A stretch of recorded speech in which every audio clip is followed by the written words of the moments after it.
Hi, everybody. It's Mark Rushton of markrushtongallery.com. It is Wednesday afternoon, November 23rd, 2022, day before Thanksgiving. And this is kind of an interesting, a little bit different video here. It's called Mark Rushton Got Laid Off, plus the Black Friday Super Sale, 25% off everything in Mark Rushton Gallery, where I'm just going to quickly go through the gallery, show you some new works, show you what's the prices and things that are how to quickly order something real quick. But yeah, I got laid off last week after 21 years and 5 months employed at my current employer. I'm still with them for about another month or so, and then we have our separation date, and then there's severance period and all that sort of stuff. But yeah, so yeah, I got laid off, and I keep saying they did me a favor. They did me a favor because I could see that the company and everything was kind of going in a different direction. And good luck with that. Good luck. And I've, already had a lot of contacts and people calling and things being sent to me and things to apply for out there where I am locally. And of course, there's a ton of stuff, remote work, contract things. So I'm really looking forward to the future, really happy about it. They did me a favor. And so that's what we're going to say about it. So let's look at the gallery here, markrushtongallery.com. Yeah, I'm a fine artist. I'm also a recording artist. I'll kind of touch on that here in a little bit if you don't know anything about me. But yeah, I've been a painter for 30 years, more or less. And just in recent years here, trying to, what would you call that? Hang on to creativity, right? Hanging on to creativity. So, yeah, I decided to do a Black Friday sale, 25% off everything in the store. And yeah, it was originally up until the 19th, and I sort of extended it to the end of the month. Why not, right? So I do paper originals, and let's look at some of these real quick. We'll just look at the one that's here on the main page, Imagined Landscape. This is an acrylic ink on synthetic paper. And the synthetic paper is a spun bonded olefin, which is essentially Tyvek. And Tyvek's a fantastic product. Fantastic product. It's archival, it's mold resistant, it's recyclable. There's a lot of great things about it. And I've been working on that substrate for about 30 years. And largely what I do on this is either abstracts or very abstract landscapes featuring textured fields and static filled skies. Because each piece of a spun bonded olefin has a different grain pattern to it. And then it's just the way that you apply the ink or the paint or alcohol or whatever I'm using to apply to that substrate, either in a adding it or as a reductive technique. So this is a little this is framed. Doesn't have to be framed. It can come in just pre-cut matte. Pre-cut matte is 8x10. Your viewable image is 5 3/4 by 7 3/4. Perfect for that little spot in the kitchen, the entryway, that wall space that needs a splash of color. You don't have to use my frame. You can go get a frame at any of your local stores, and that's a fantastic price. Normally $50, $37.50. That includes free shipping, certificate of authenticity, and really just happy to have the art sell, and happy to have it go out to a good home or workplace location. So I've got pieces like that. Got bigger ones too. Got bigger ones here. We've got let's look, for example, something like let me find a good one here. Let's do Changing Fields. Changing it. This is a little bit bigger. This is matted 18x24. So the viewable size is 17.5 by 11.5. Again, I use standard sizes so that if you don't want to pay the higher price there for me to have me get a frame and to do the framing and to ship it out and everything like that, which I mean that takes time, there's expense and everything like that. But if there are frames you like in your area, maybe you go to like Michael's, Joanne, Hobby Lobby, Walmart even. I mean, World Market has great frames. And is it World Market or is it At Home? At Home. At Home. I'm sure World Market probably has frames too. I don't know, but I was at Home for the first time recently.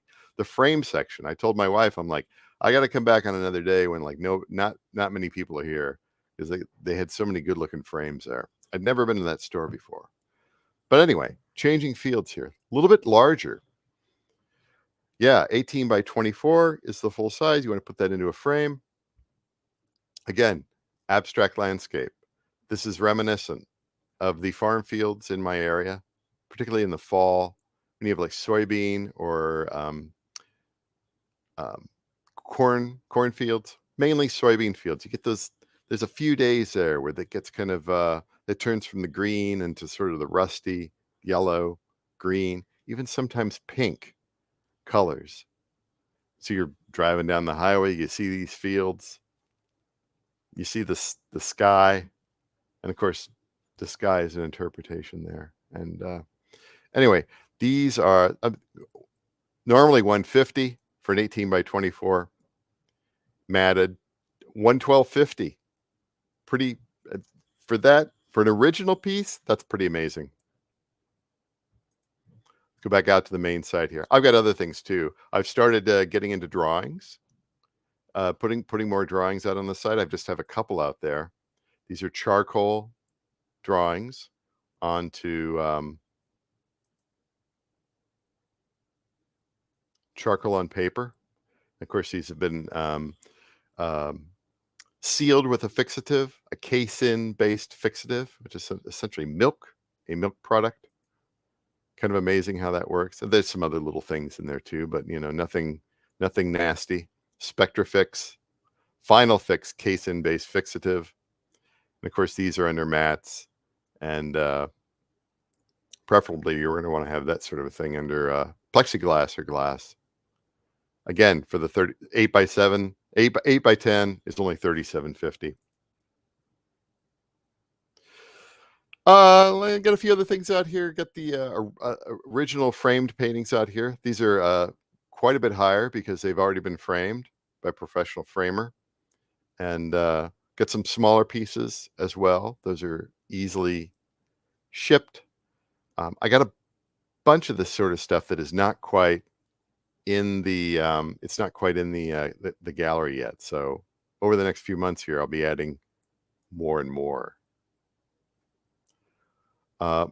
Started getting into collages recently, again with a acrylic paint and acrylic ink and thermal printed paper onto synthetic paper, so you get this sort of a collage effect. This is the seal of the great state of Iowa. It was a photo that I took that I had rendered, printed off onto my thermal printer, very low-fi, and then you sort of, do a little ink wash on that, and you put that, it's kind of, it is what it is, right? Tote bags. I have a dedicated tote bag store here. I need to be doing more designs and artwork specifically for the tote bags. Let me show you how easy it is to order something from my site. How easy it is. So we're just going to use this tote bag right here, Red Lily, on sale for $37.80. This is a beefy tote bag. I used to take these when we were on well water for a long time, and so I had to go and I'd go get drinking water at the store, and I'd refill the jugs. You put 2 of them in the bag, 16 pounds, handled them quite well. So if you do an instant checkout here, all you got to do is put in your credit card and your billing address, choose your shipping. So under $45 for, printed artwork, an original piece, I maybe I have one of these, but they're original. I don't know how many times I've been in the store and the people will say to me, "Wow, where'd you get that? Where'd you get that? I made that myself," and I end up having to give out one of my business cards. It's kind of fun. So it's really easy to order.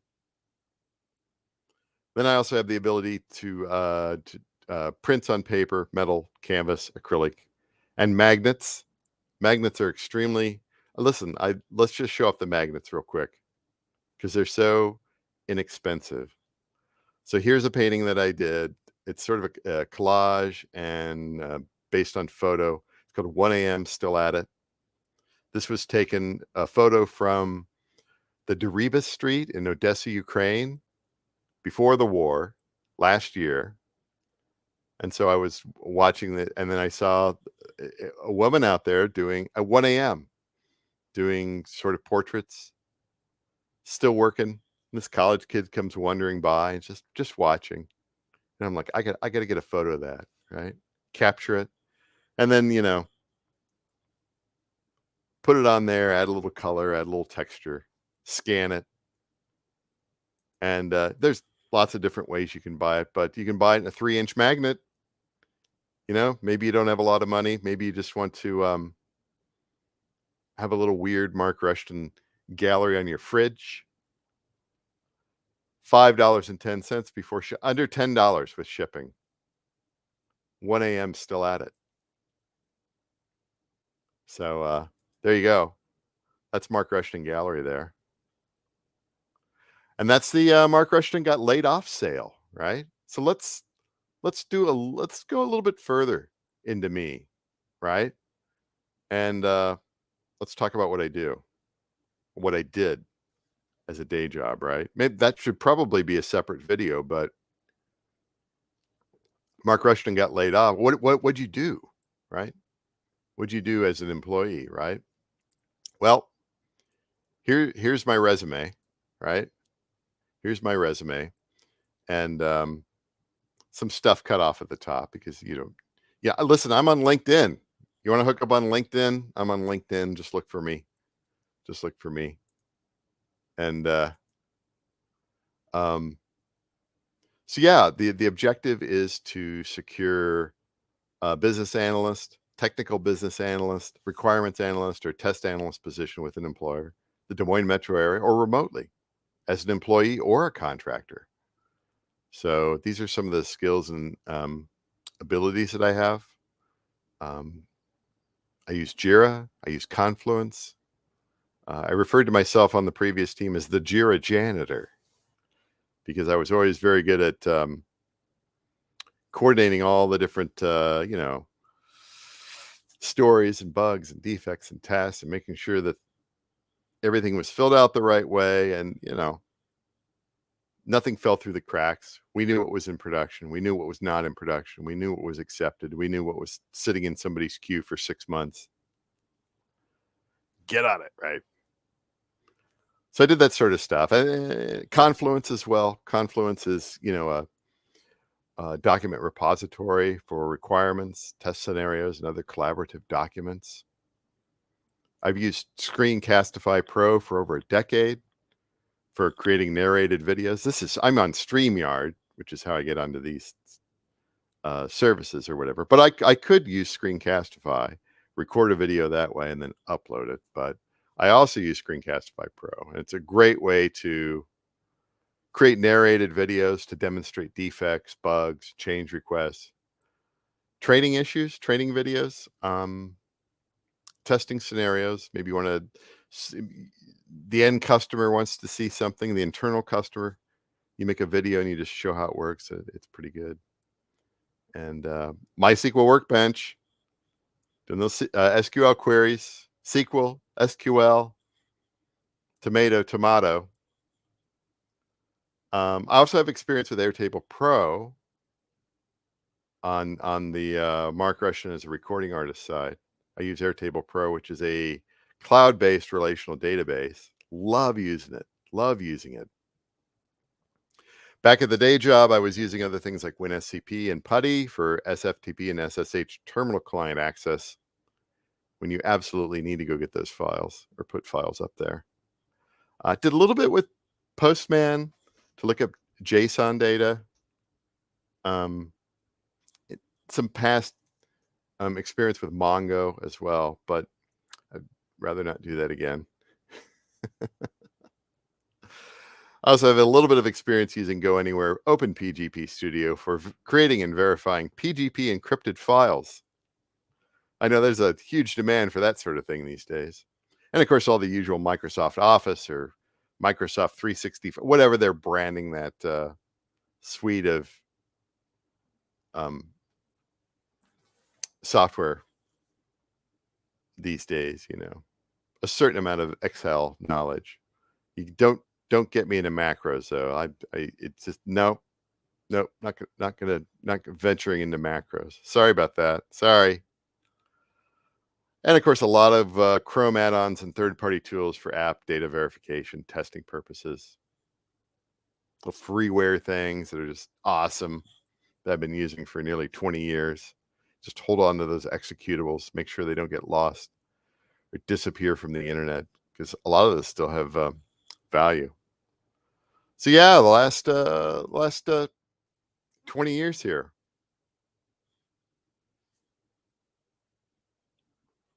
Craft, trace, evolve requirements of the product owners and programmers, working with the other BAs, senior business analyst, other internal customers. Led the testing effort on the rewrite of a complex distributed scoring applications for the past decade. Major areas included project setup. I mean, we're talking Excel sheets that go a mile wide and 10 miles deep. So many user roles.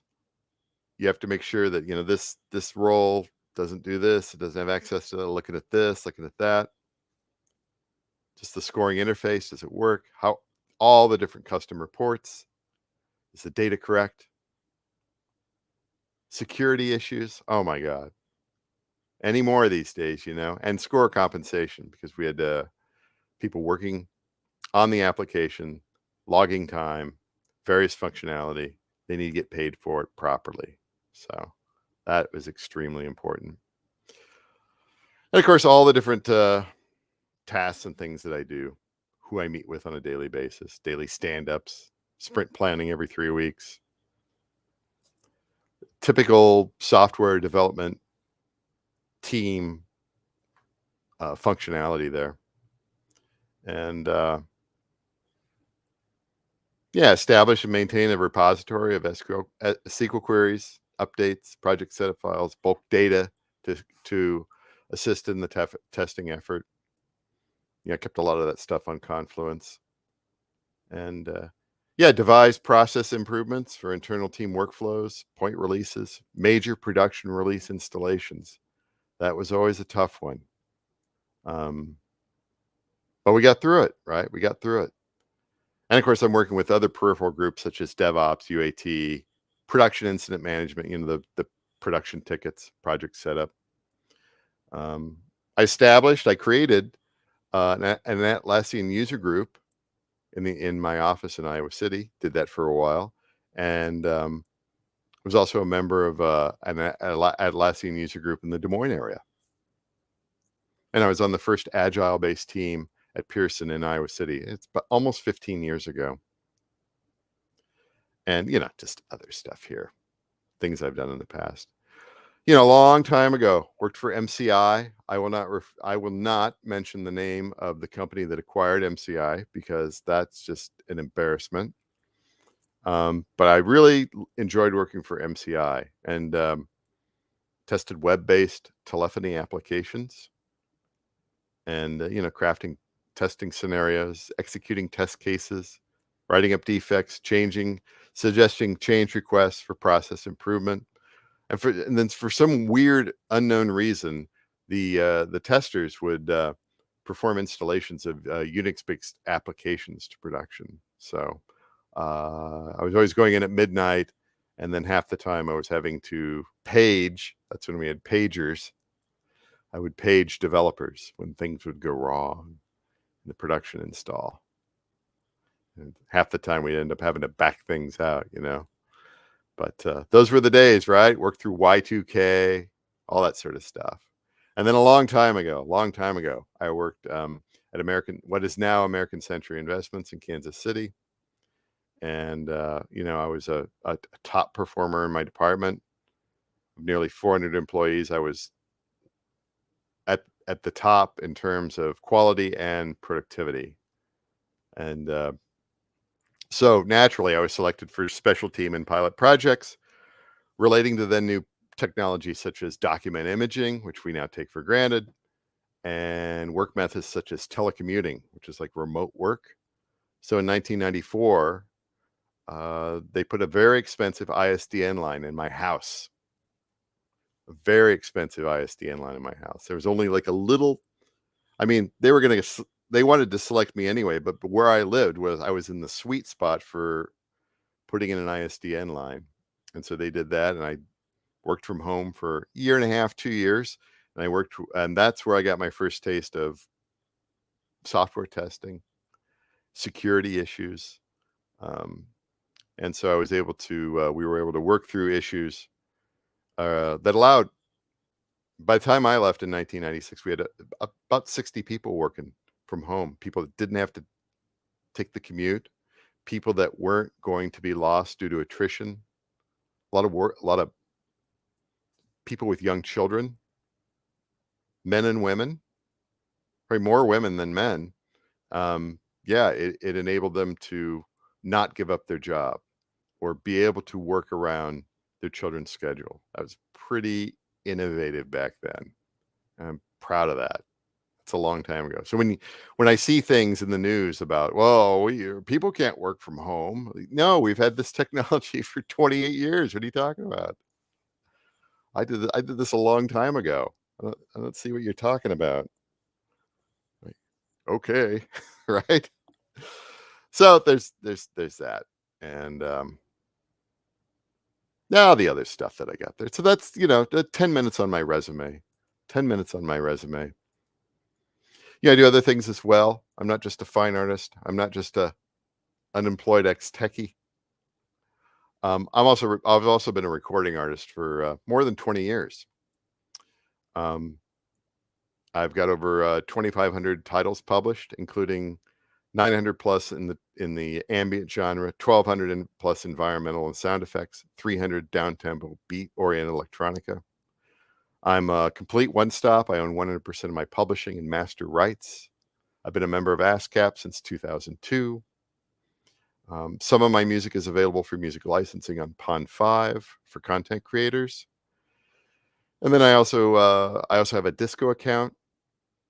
And this is largely for, submitting for consideration to music libraries, music supervisors, synchronization rights for, possible use in films and episodic television, podcasts, other particular uses like that. And Airtable. Gotta love Airtable. I got my writer IPI and publisher numbers out there. And Songtrust, the company Songtrust, has been my representative for worldwide mechanical and publishing royalty collection. I don't know what there's like 50, 55, 60 worldwide societies for collecting royalties. And Songtrust makes it so easy to register works and get that information sent out, probably via APIs, to all these different societies. Sometimes the money takes a couple years to come in, but it eventually does come in. Quite grateful for that, because stuff has been out there. And of course, at the bottom of every page on the markrushton.com website here, you get contact information, including my P.O. box, voicemail number, email, personal email, all that sort of stuff. So that's largely it about me. I just kind of wanted to go through the Black Friday sale. I show off my resume, talk about what I do as far as being a musician, and just sort of live extemporaneously go through this. probably go through it again here soon because I do like to go and show off the gallery website, show how it works, show the different artworks on there. I've got a lot of new paper originals out there. I think I added 11 here in the past week. You know, some of these are paintings that I've done um, all my life on my live stream. I tend to do live streams in the evening. I work on paintings, either new paintings or um, I fix broken ones, old ones, try to make them better, try to make them something that I enjoy, right? And I know it's kind of abstract. This is my thing, right? This is what I do. So anyway, Mark Rushton of markrushton.com, also Mark Rushton Gallery. Links are all in the description. This is a lot longer than I thought it was going to be, but it's good to exercise everything here. And um, probably going to do a live stream this evening. If I do, I'll get it set up and scheduled. Um, most likely going to do one on Thanksgiving evening as well. We'll see about that there. I'm not going to be. There's no John Madden sticking his hands in the turducken, tearing it apart. I'm not going to be like that, but I might work on some paintings. I'm definitely drinking some kefir. So typically 9 p.m. Central Time is usually when I'm on, keeping the schedule, you know. Anyway, that's it for now. Talk to you later.